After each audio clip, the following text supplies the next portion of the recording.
A Star in a Stone Boat by Robert Frost. Never tell me that not one star of all that slip from heaven at night and softly fall has been picked up with stones to build a wall.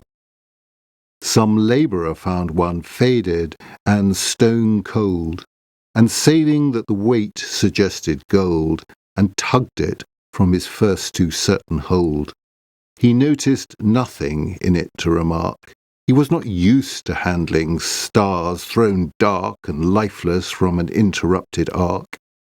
He did not recognize in that smooth coal the one thing palpable besides the soul to penetrate the air in which we roll.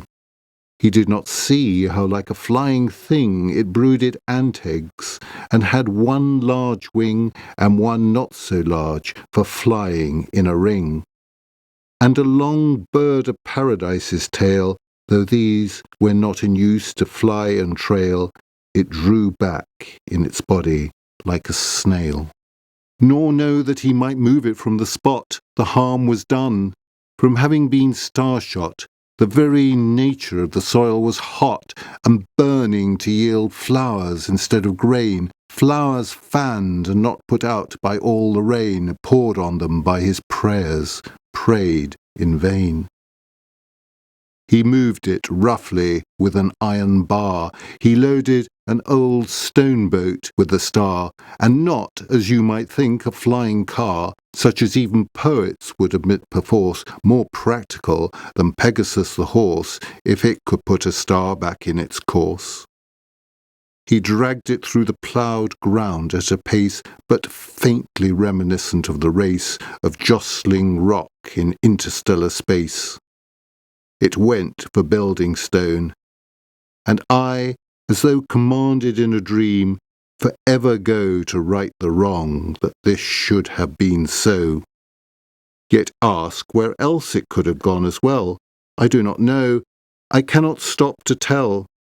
He might have left it lying where it fell.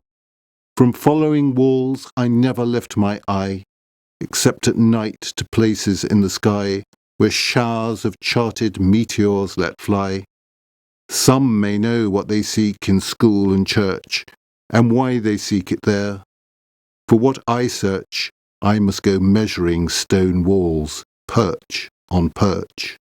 Sure that though not a star of death and birth, so not to be compared perhaps in worth to such resorts of life as Mars and Earth, though not, I say, a star of death and sin, it yet has poles, and only needs a spin to show its worldly nature, and begin to chafe and shuffle in my callous palm, and run off in strange tangents with my arm, as fish do with a line in first alarm.